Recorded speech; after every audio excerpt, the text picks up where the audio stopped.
Monsieur, bonjour et merci d'avoir pris ce rendez-vous de l'information. Au sommaire de cette édition, les coupures répétées observées ces derniers jours ont des répercussions sur le quotidien des Béninois. Vous suivrez et certains en parler dans ce journal. À suivre également dans cette édition le compte rendu de l'atelier bilan des résultats de la phase pilote du projet d'éducation financière et de protection des clients des systèmes financiers décentralisés au Nigeria. La Cour suprême a rejeté les appels des opposants qui contestent l'élection de Bola Ahmed Tinubu à la présidentielle de février dernier. C'est tout pour le sommaire.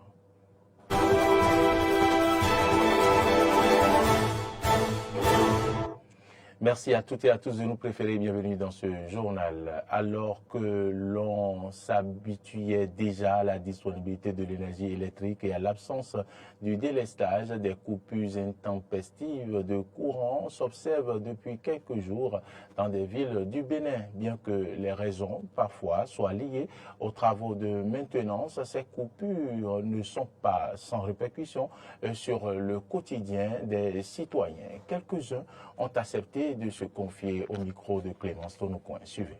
Si le courant coupe, ça nous donne des dommages énormément.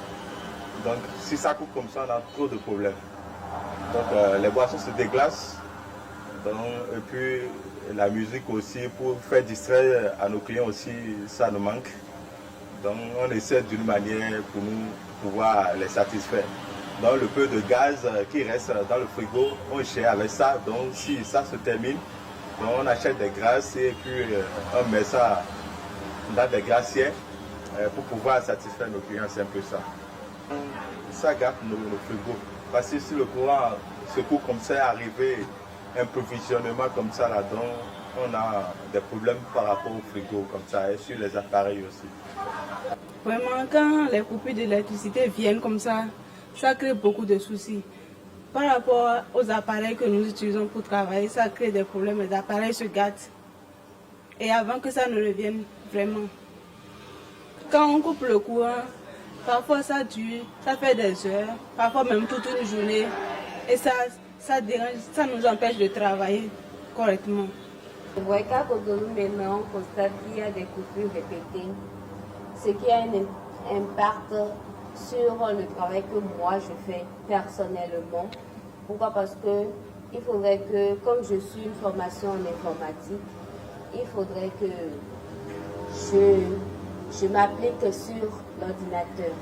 Voilà, vu qu'il y a coupure, il m'est difficile de travailler, ce qui retarde ma durée de formation et le temps que je devais faire pour mieux comprendre, mieux assimiler les cours et vite terminer.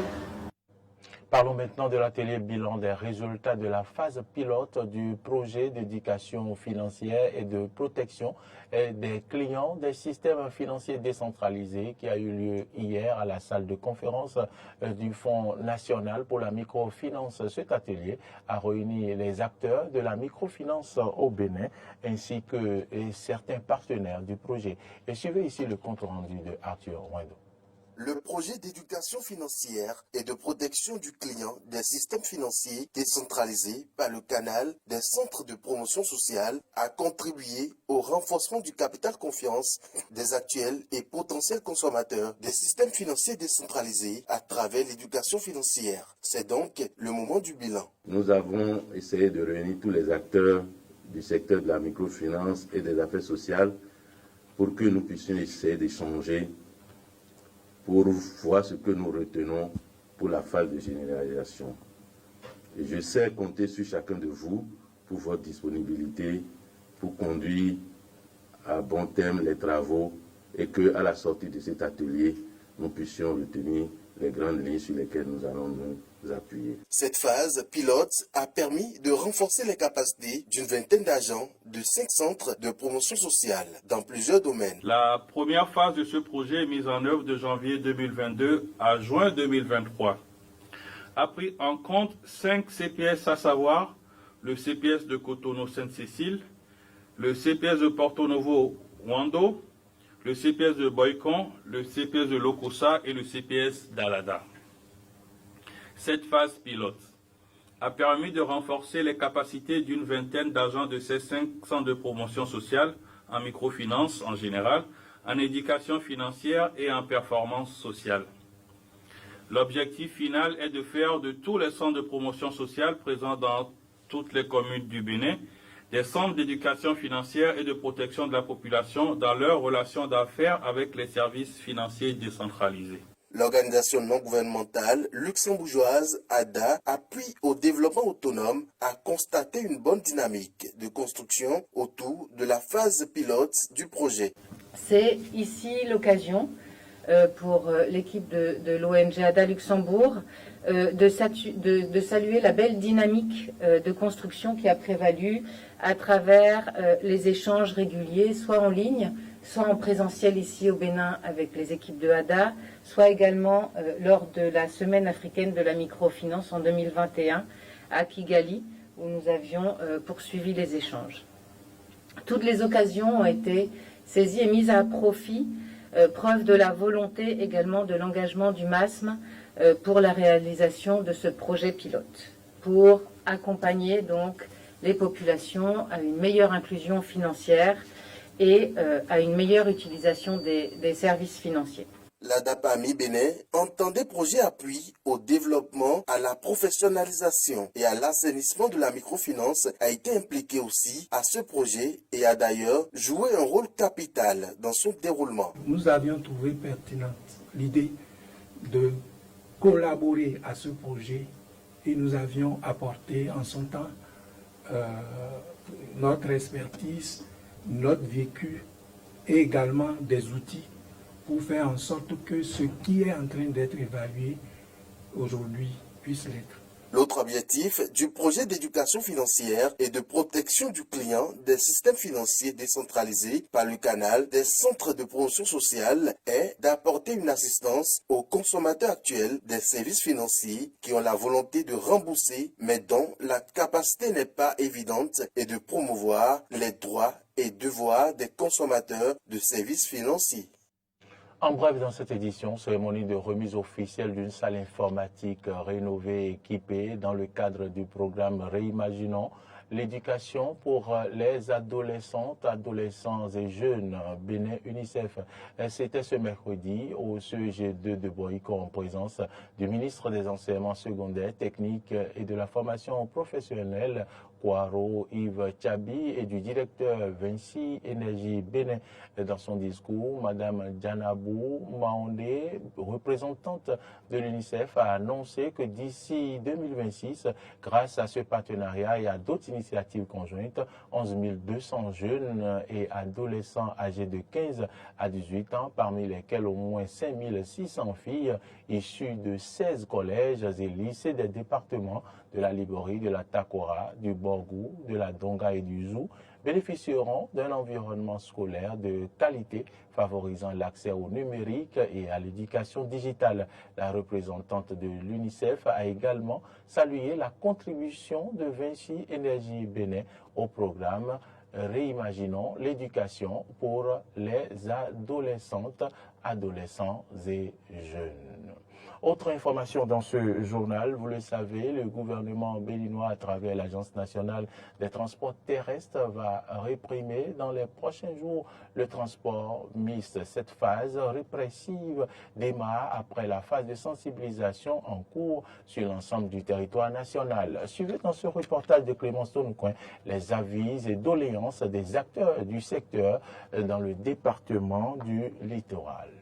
Selon l'article 14 de la Convention relative à la régulation des transports routiers inter-États de la CEDEAO, le transport mixte ou transport simultané de passagers et de marchandises dans un même véhicule est formellement interdit. C'est non seulement en application de ce texte, mais aussi dans la démarche de professionnalisation des métiers du transport routier que le gouvernement entend bannir la pratique. Contrairement à ce que l'on pourrait penser, la disposition est bien connue des acteurs du secteur. Seulement, il déplore le fait que les taxis soient les seuls visés. Ce n'est pas une nouvelle décision, c'est une loi en vigueur en République du Bénin et dans l'espace CEDEAO.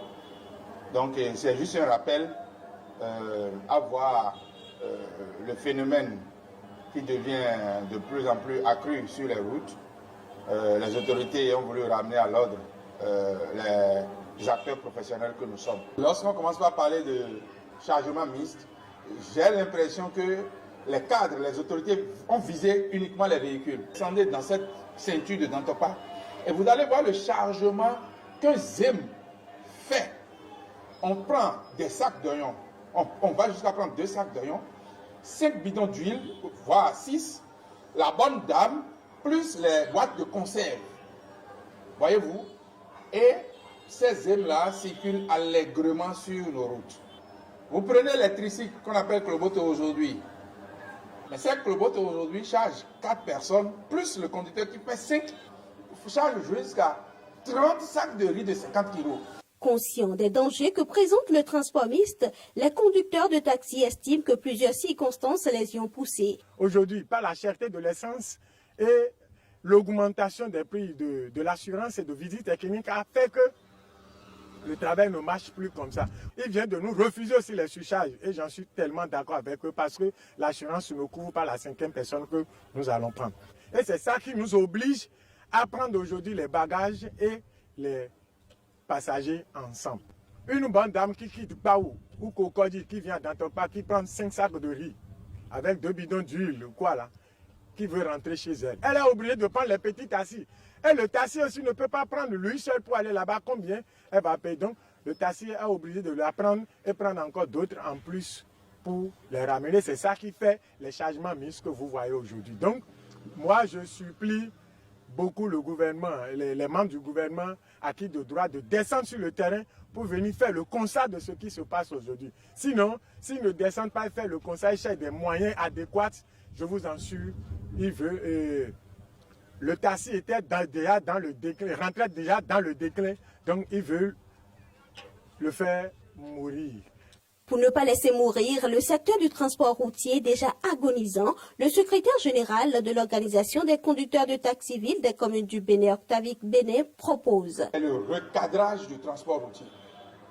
Mettre en place un conseil national de transport routier.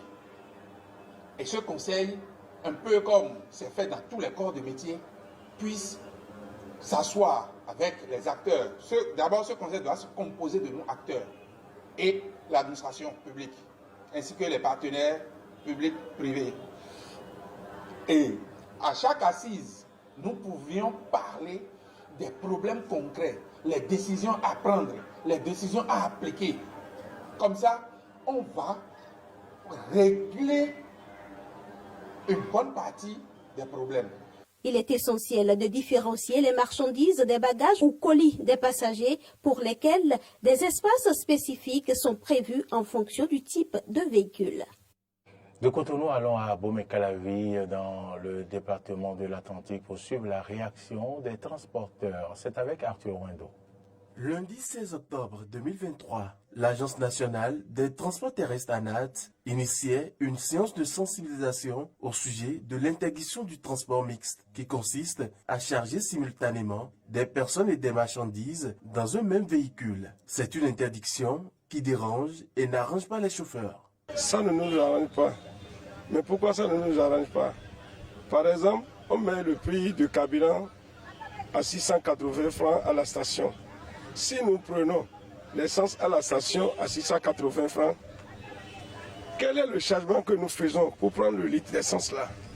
Sur les petits véhicules, les 4 places qu'on nous a donné pour l'assurance, on prend 20 litres pour la consommation de boycott à Calavi en ville.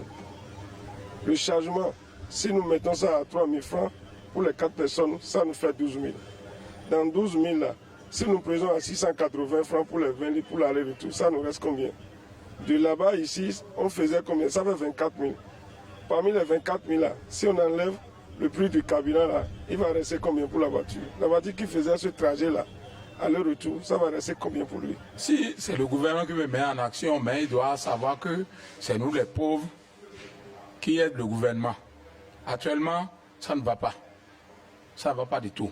C'est à l'aide des petits colis ou quoi là, on essaie de mettre en haut ou bien dans la malle arrière qui nous donne un peu de sous. Sinon, les clients, difficilement, le tarif même fixé par le gouvernement même, ils ne respectent pas, ils n'ont pas les moyens. S'ils appliquent ça, ça va peser sur nous. On ne peut rien. C'est une bonne chose. Le gouvernement, mais il sait que les Bénin là, mais c'est un pays pauvre. Tout est cher, Kabila est cher.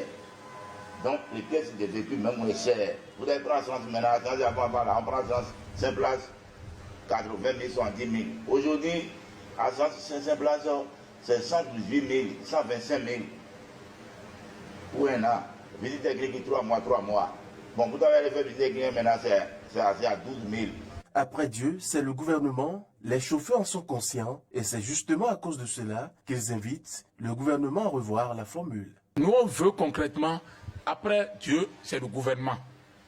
Avant que le gouvernement décide quelque chose, il n'a qu'à améliorer un peu notre situation. Les chauffeurs souffrent au Bénin. Après l'amélioration, on voit qu'on a un peu de satisfaction.